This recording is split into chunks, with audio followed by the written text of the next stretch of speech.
Hi hello welcome to online technology tutorials in Telugu. ఈ వీడియోలో మనం లెర్నింగ్ స్టేజ్లో ఒక ప్రోగ్రామ్ రాసే విధానానికి సాఫ్ట్వేర్ ప్రాజెక్ట్ డెవలప్ చేసే విధానానికి మధ్య ఉండేటువంటి తేడా ఎట్లా ఉంటుంది అనేది బ్రీఫ్గా చూద్దాం. మీరు ఒక లాంగ్వేజ్ని చూస్ చేసుకున్న తర్వాత అంటే ఒక సి లాంగ్వేజ్ కానీ లేదా ఒక C++, జావా, C# ఇట్లా ఏదైనా ఒక లాంగ్వేజ్ని చూస్ చేసుకున్న తర్వాత మీరు ఆ లాంగ్వేజ్ని నేర్చుకోవడానికి రకరకాల ప్రోగ్రామ్స్ రాస్తూ ఉంటారు. సో ఆ ప్రోగ్రామ్స్ రాసేటప్పుడు ఆ రాసే విధానం ఎట్లా ఉంటుంది దాన్ని బ్రీఫ్గా కనుక చూసినట్టయితే ఫస్ట్ మనం ఆ లాంగ్వేజ్ నేర్చుకునేటప్పుడు ఆ లాంగ్వేజ్ యొక్క సిలబస్ అంటే చాప్టర్స్ ఏవైతే ఉంటాయో అంటే లాంగ్వేజ్ ఫండమెంటల్స్ దగ్గర నుంచి జనరల్గా data types, control structures, next అది లేటెస్ట్ లాంగ్వేజ్లో అయితే కనుక హూప్స్ ఇంప్లిమెంటేషను లేదా ఫంక్షన్స్ రాయటం, అట్లాగే డిఫరెంట్ టైప్స్ ఆఫ్ ఏపీఐస్, అలాగే డేటాబేస్ ప్రోగ్రామింగ్ కావచ్చు, లేదా ఇంకా ఎడిషనల్గా different types of chapters like multi threading, exception handling ఇట్లా. సో అంటే నేను ప్రజెంట్ ఉన్నటువంటి లేటెస్ట్ లాంగ్వేజ్ దృష్టిలో పెట్టుకుని చెప్తున్నాను. సో ఈ పర్టికులర్ లాంగ్వేజెస్ నేర్చుకునేటప్పుడు మన యొక్క ఆర్డర్ ఎట్లా ఉంటుంది, ఆ పర్టికులర్ చాప్టర్ ఏదైతే మీరు నేర్చుకుంటున్నారో ఆ చాప్టర్కి సంబంధించినటువంటి ఎగ్జాంపుల్స్ తీసుకోవడం జరుగుతుంది. ఎందుకని ఆ పర్టికులర్ ప్రోగ్రాంలో ఆ పర్టికులర్ లాంగ్వేజ్లో ఆ చాప్టర్లో ఉన్నటువంటి కాన్సెప్ట్స్ ఏవైతే ఉంటాయో అవి మనం నేర్చుకోవాలి ఫస్ట్. సో అవి అర్థం కావటం కోసం రాయబడినటువంటి ఎగ్జాంపుల్స్ ఏవైతే ఉంటాయో వాటిని మనం నేర్చుకోవడం జరుగుతుంది. సో ఇప్పుడు డేటా టైప్స్ గురించి తెలుసుకోవాలి. సో డేటా టైప్స్కి సంబంధించిన ప్రోగ్రామ్స్ రాస్తాం. కంట్రోల్ స్ట్రక్చర్స్ గురించి తెలుసుకోవాలి. అప్పుడు కంట్రోల్ స్ట్రక్చర్స్ సంబంధించినటువంటి ఎగ్జాంపుల్స్ నేర్చుకోవడం జరుగుతుంది. అట్లాగే సపోజ్ ఊప్స్ కాన్సెప్ట్స్ నేర్చుకోవాలి. అప్పుడు oops implementation using certain language C++, లేక జావానో లేక C# ఏదైతే అలా ఊప్స్కి సంబంధించిన ప్రోగ్రామ్స్ రాయడం జరుగుతుంది. ఇట్లా మనం డిఫరెంట్ టైప్స్ ఆఫ్ అలాగే ఎక్సెప్షన్ హ్యాండ్లింగ్ ఇట్లా మనం ఏ చాప్టర్ అయితే నేర్చుకుంటున్నామో ఆ చాప్టర్కి రెలవెంట్గా ఉండేటువంటి ఎగ్జాంపుల్స్ నేర్చుకుంటాం.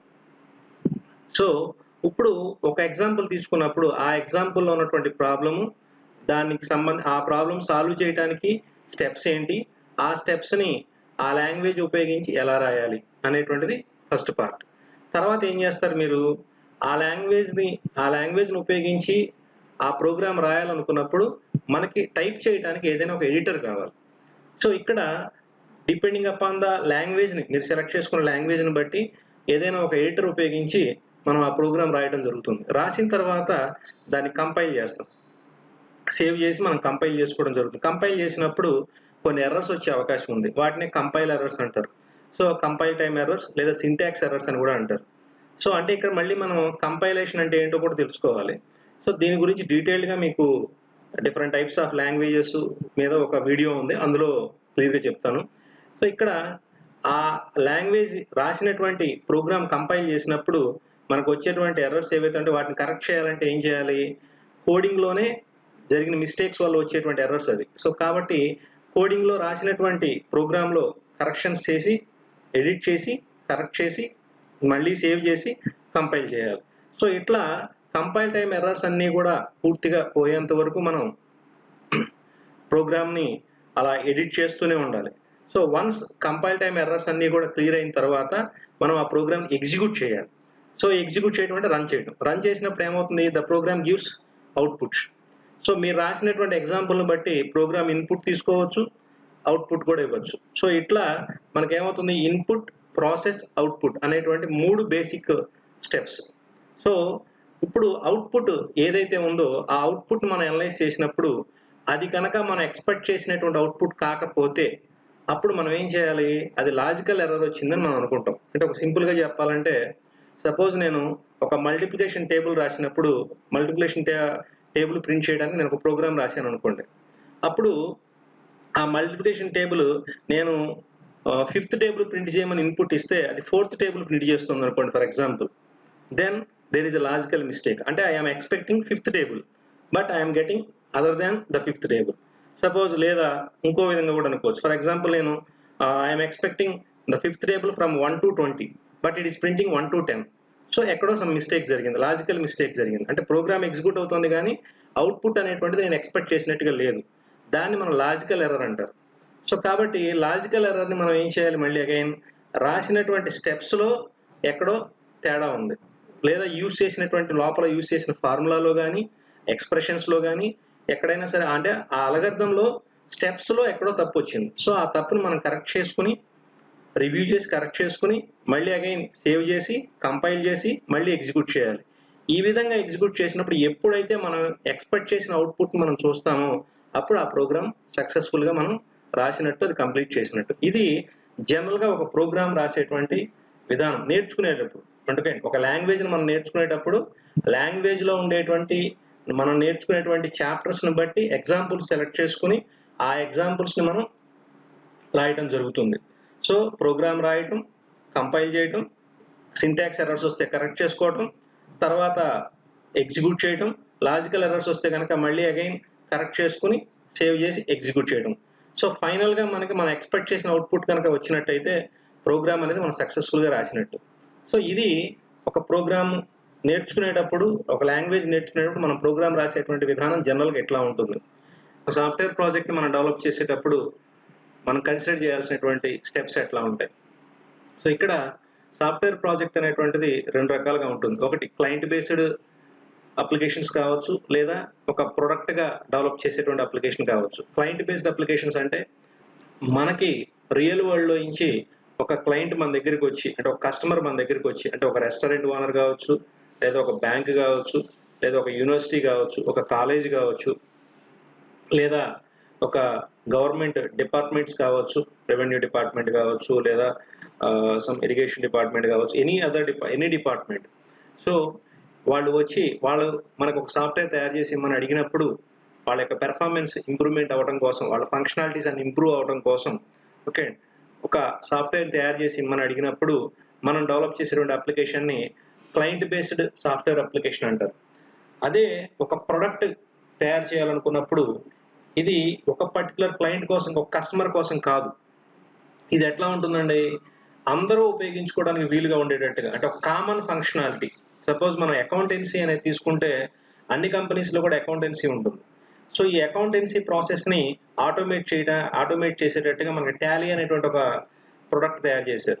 సో ఇది ఏంటంటే ప్రత్యేకంగా ఒకళ్ళ కోసం తయారు చేసింది కాదు. అకౌంటెన్సీ ప్రాసెస్ ఎక్కడెక్కడైతే ఇంప్లిమెంట్ చేయబడి ఉంటుందో అక్కడ ఈ టాలీ ప్రోడక్ట్ని, ఈ టాలీ సాఫ్ట్వేర్ని యూజ్ చేసుకోవచ్చు. సో నెక్స్ట్, ఇప్పుడు ఒక కస్టమర్ లేదా ఒక ప్రోడక్ట్ని మనం తయారు చేయాలనుకున్నప్పుడు ఒక ప్రీ అనాలిసిస్ అనేటువంటిది చేయాలి కంపల్సరీ. ఏంటండి అది? సో నేను ఇందులో ఉపయోగించే పూర్తి సాఫ్ట్వేర్ టూల్స్ కానీ టెక్నిక్స్ కానీ చెప్పడం లేదు, బ్రీఫ్గా ఫంక్షనాలిటీ పాయింట్ ఆఫ్ వ్యూలో మాత్రమే ఎక్స్ప్లెయిన్ చేస్తున్నాను.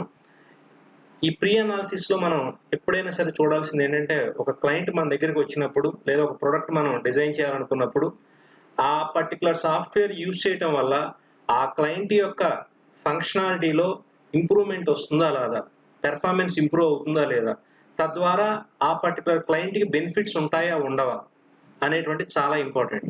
ఎందుకంటే మన సాఫ్ట్వేర్ని మనం డెవలప్ చేసిన తర్వాత ఆ సాఫ్ట్వేర్ని ఆ క్లయింట్ యూజ్ చేసినప్పుడు ఆ క్లయింట్కి కనుక బెనిఫిట్స్ లేవనుకోండి, లేనప్పుడు ఆ సాఫ్ట్వేర్ యూజ్ చేయకముందు ఎట్లా ఉంది, సాఫ్ట్వేర్ యూజ్ చేసిన తర్వాత కూడా ఆ క్లయింట్ యొక్క ఫంక్షనాలిటీ కానీ ఆ క్లయింట్ యొక్క సిస్టమ్ కానీ అట్లాగే ఉన్నట్టయితే మనకు ఆ సాఫ్ట్వేర్ డెవలప్ చేసి ఉపయోగం లేదు. కాబట్టి మనం ఆ సాఫ్ట్వేర్ని క్లయింట్కి డెవలప్ చేసి ఇచ్చినప్పుడు అతను ఏం ఎక్స్పెక్ట్ చేస్తాడు, ఖచ్చితంగా క్లయింట్ తన యొక్క పెర్ఫార్మెన్స్ ఇంప్రూవ్ అయ్యి తన బిజినెస్ ఇంప్రూవ్ అవుతుందని చెప్పి ఎక్స్పెక్ట్ చేస్తాడు. సో కాబట్టి ఇక్కడ ఆ పర్టికులర్ టార్గెట్ మనం అచీవ్ అవుతామా లేదా, అంటే ఇది క్లయింట్ యొక్క పెర్ఫార్మెన్స్ ఇంప్రూవ్ అవుతుందా లేదా అని ఫస్ట్ మనం ఖచ్చితంగా చెక్ చేయాలండి. అంటే whether really that automation of functionalities is required or not, అంటే ఆ పర్టికులర్ క్లయింట్కి ఆ నిజంగా సాఫ్ట్వేర్ ప్రాజెక్ట్ యొక్క అవసరం ఉందా లేదా అనేటువంటిది మనం అక్కడ ఖచ్చితంగా చెక్ చేసుకోవాలి. నెక్స్ట్ 2, వన్స్ అక్కడ ప్రాజెక్ట్ ఇంప్లిమెంట్ చేయొచ్చు, దానివల్ల బెనిఫిట్స్ ఉన్నాయి అని అనుకున్నప్పుడు టెక్నాలజీ ఉపయోగించి మనం ఇంప్లిమెంట్ చేయగలమా లేదా, పాసిబిలిటీ ఉందా లేదా అసలు, ఎందుకంటే క్లయింట్ అడిగినవన్నీ మనం చేయలేకపోవచ్చు. నెక్స్ట్ 2, ఎకనామికల్ ఫీజిబిలిటీ, అంటే క్లయింట్ అడిగిన బడ్జెట్లో క్లయింట్ అడిగినవన్నీ మనం చేసి ఇవ్వగలమా లేదా. నెక్స్ట్ 3, టైం, అంటే క్లయింట్ చెప్పినటువంటి టైం లోపు మనం ఆ ఫంక్షనాలిటీస్ అన్ని ఇంప్లిమెంట్ చేసి పర్ఫెక్ట్గా కంప్లీట్ చేసి డెవలప్ చేసి ఇవ్వగలమా లేదా అనేటువంటిది చెక్ చేసుకోవాలి. ఇట్లా ఈ ప్రీ అనాలిసిస్ అనేటువంటిది చాలా ఇంపార్టెంట్. వన్స్ ప్రీ అనాలిసిస్లో ప్రతిదీ ఓకే అనుకున్న తర్వాత, అంటే ఏంటి, ప్రాజెక్ట్ డెవలప్ చేసి ఆ ప్రాజెక్ట్ని యూజ్ చేయడం వల్ల, ఆ సాఫ్ట్వేర్ అప్లికేషన్ యూజ్ చేయడం వల్ల క్లయింట్కి బెనిఫిట్స్ ఉన్నాయి అని అనుకున్నప్పుడు నెక్స్ట్ ఎకనామికల్గా కానీ, టైం పరంగా కానీ, టెక్నికల్గా కానీ ఏ ప్రాబ్లం లేదు అనుకున్నప్పుడు మనం ఆ ప్రాజెక్ట్ని స్టార్ట్ చేయొచ్చు. ఇప్పుడు ఒక ప్రాజెక్ట్ని స్టార్ట్ చేయాలంటే దానికి ఒక ప్లాన్ ఉండాలి. దాన్నే మనం మోడల్ అని పిలుస్తాం. So software development life cycle, ఈ లైఫ్ సైకిల్లో analysis, design, coding, testing and maintenance అనేటువంటి స్టేజెస్ ఉంటాయి. వాటిని వాటర్ ఫాల్ మోడల్, అలాగే ఇంక్రిమెంటల్ మోడల్, స్పైరల్ మోడల్, ఇలా డిఫరెంట్ మోడల్స్ ఉంటూ ఉంటాయి. ఇందులో చాలా రకాలైనటువంటి లేటెస్ట్ మోడల్స్ కూడా ఉన్నాయి. అది టైప్ ఆఫ్ ప్రాజెక్ట్ని బట్టి మోడల్ అనేటువంటిది మారిపోతూ ఉంటుంది.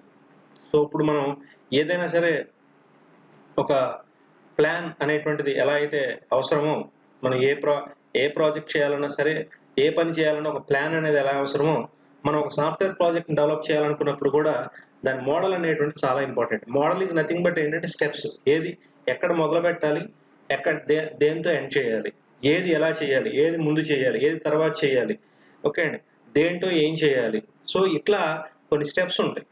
ఆ స్టెప్స్ అన్నిటి గురించి కూడా చాలా డీటెయిల్డ్గా మనం చూడొచ్చు. కాకపోతే ప్రెసెంట్ నేను చాలా బ్రీఫ్గా మాత్రమే చెప్తున్నాను. సో ఆ మోడల్ అనేది మనం ఒకటి సెలెక్ట్ చేసుకోవాలి. సెలెక్ట్ చేసుకున్న తర్వాత ఎనాలిసిస్, డిజైన్, కోడింగ్, టెస్టింగ్ అనేటువంటి స్టేజెస్ని ఇంప్లిమెంట్ చేయడం జరుగుతుంది. ఇందులో ప్రతి స్టేజీ కూడా చాలా ఇంపార్టెంట్ అండి. సో అందులో ఎందుకు ఇంపార్టెంటో చెప్తాను చూడండి. ఎనాలిసిస్ అనేటువంటిది ఏంటంటే క్లయింట్ ఏమడిగాడో ఖచ్చితంగా చెప్పేటువంటిది ఎనాలిసిస్. సో క్లయింట్ అడిగినటువంటిది ప్రతి ఫంక్షనాలిటీ కూడా మిస్ అవ్వకుండా రికార్డ్ చేసి ఒక ఫైనల్ ఎస్ఆర్ఎస్ కాపీ అనేది తయారు చేయాలి. సాఫ్ట్వేర్ రిక్వైర్మెంట్ స్పెసిఫికేషన్స్ అంటారు. సో ఈ ఎస్ఆర్ఎస్ని తయారు చేసినప్పుడు దాన్ని కస్టమర్ అండ్ కంపెనీ ఇద్దరు ఓకే చేసిన తర్వాతే మనం డిజైన్ స్టేజ్కి వెళ్ళడం జరుగుతుంది. ఈ డిజైన్లో 2 రకాలు ఉంటాయి, హై లెవెల్ డిజైన్ అండ్ లో లెవెల్ డిజైన్. అంటే ప్రాజెక్ట్ మొత్తాన్ని డిఫరెంట్ మాడ్యూల్స్ కింద విడగొట్టడం, అలాగే ఆ మాడ్యూల్స్ మళ్ళీ ఇంకా సబ్ మాడ్యూల్స్ కింద విడగొట్టడం, అలాగే ఆ మాడ్యూల్స్లోంచి సబ్ మాడ్యూల్స్లోంచి ఫైనల్ యూనిట్ అంటే ఒక ఇండివిజిబుల్ యూనిట్ లెవెల్కి వరకు కూడా ప్రాజెక్ట్ని డివైడ్ చేసిన తర్వాత ఆ డిజైన్ని కంప్లీట్ చేయాలి. అంటే ఇక్కడ ఏం జరుగుతుంది, స్పెసిఫికేషన్లో అనాలిసిస్లో చెప్పినటువంటి ప్రతి ఫంక్షనాలిటీకి కూడా రిలవెంట్ డిజైన్ అనేటువంటిది మ్యాప్ చేసుకోవాలి. సో ఇప్పుడు మనం ఎలా చెక్ చేసుకోవాలి, ఎస్ఆర్ఎస్లో ఉన్నటువంటి ఫంక్షనాలిటీకి ప్రతిదానికి డిజైన్ ఉందా లేదా, అలాగే ప్రతి డిజైన్కి రిలవెంట్గా అనాలిసిస్లో ఉన్నటువంటి చెప్పబడిన ఫంక్షనాలిటీ మ్యాప్ అయిందా లేదా అనేది చెక్ చేసుకోవాలి. చెక్ చేసుకున్న తర్వాత వన్స్ ప్రతి దానికి కూడా అనాలిసిస్లో చెప్పినటువంటి ప్రతి ఫంక్షనాలిటీకి కూడా డిజైన్ అనేటువంటిది మనం డిజైన్ చేసామని చెప్పి కన్ఫర్మ్ చేసుకున్న తర్వాత then will go for coding. ఇక్కడ మనం ముందుగా మనం ఫిక్స్ చేసుకున్నటువంటి ఏదైనా ఏ లాంగ్వేజ్ అయితే ఉందో ఆ లాంగ్వేజ్ను ఉపయోగించి డిజైన్లో చెప్పినటువంటి ప్రతి దాన్ని కూడా కోడింగ్ రూపంలోకి మనం మార్చుకుంటూ రావడం జరుగుతుంది. ఇక్కడే మనకి ప్రోగ్రామర్ అనేటువంటి వాళ్ళ యొక్క ప్రోగ్రామింగ్ అనేటువంటి కాన్సెప్ట్ అనేటువంటిది స్టార్ట్ అవుతుంది. అంటే ప్రోగ్రామ్ రాయటం అనేటువంటిది కోడింగ్ స్టేజ్లో మనం స్టార్ట్ చేసాం. ఇక్కడ చాలా రకాల కాన్సెప్ట్స్ వస్తాయి. ఓకే అండి. సో ఒక పర్టికులర్ సింగిల్ టెక్నాలజీ వాడతారా లేక మల్టిపుల్ టెక్నాలజీస్ వాడతారా అనేటువంటిది మనం నెక్స్ట్ పార్ట్ 2లో చూస్తాం. సో తర్వాత వన్స్ కోడింగ్ అంతా పర్ఫెక్ట్గా కంప్లీట్ అయిపోయిన తర్వాత ఈ కోడింగ్ దేనికోసం రాసాం మనం, యాక్చువల్లీ రిక్వైర్మెంట్స్ని ఫుల్ఫిల్ చేయడానికి రాసాం. సో ఇప్పుడు ఈ రాసినటువంటి ప్రోగ్రామ్స్ అన్నీ కూడా రిక్వైర్మెంట్స్ని ఫుల్ఫిల్ చేస్తున్నాయా లేదా, అంటే ఆ ఫంక్షనాలిటీ అనేటువంటిది ఫుల్ఫిల్ చేస్తుందా లేదా అనేటువంటిది మనం చెక్ చేయాలి. దాన్నే టెస్టింగ్ స్టేజ్. సో టెస్టింగ్ అనేది ఏంటండి, కోడింగ్కి ఆపోజిట్. సో అంటే ఇక్కడ ఎట్లా రాసినటువంటి ప్రోగ్రామ్స్ అనేటువంటివి రాసినటువంటి ప్రోగ్రామ్స్ అన్నీ కూడా రిక్వైర్మెంట్స్ ప్రకారం పనిచేస్తున్నాయా లేదా అని చెక్ చేస్తుంటాం. So checking whether the programs are working according to the requirements or not. So ఎక్కడైనా సరే క్లయింట్ యొక్క రిక్వైర్మెంట్స్ని ఈ ప్రోగ్రామ్స్ కనుక ఫుల్ఫిల్ చేయకపోయినట్లయితే దెన్ మళ్ళీ మనం వాటిని కోడింగ్కి రీకోడింగ్కి పంపించడం జరుగుతుంది. సో ఇట్లా మనకి టెస్టింగ్ కోడింగ్ మధ్య ఒక సైక్లిక్ ప్రాసెస్ అనేటువంటిది రన్ అవుతూ ఉంటుంది. వన్స్ టెస్టింగ్ వాళ్ళు కంప్లీట్గా ఇది ఎర్రర్ ఫ్రీ అని చెప్పిన తర్వాత దెన్ క్లయింట్కి యాక్సెప్టెన్స్కి పంపించడం జరుగుతుంది. సో క్లయింట్ కూడా ఎస్ఆర్ఎస్లో చెప్పిన అన్ని రిక్వైర్మెంట్స్ ప్రకారం ప్రాజెక్ట్ని డెవలప్ చేశారు అని చెప్పి కన్ఫర్మ్ చేసుకున్న తర్వాత దెర్ ఆర్ టోటల్గా టెస్టింగ్లో మనకి 23 టైప్స్ ఆఫ్ టెస్టింగ్ టెక్నిక్స్ ఉంటాయి.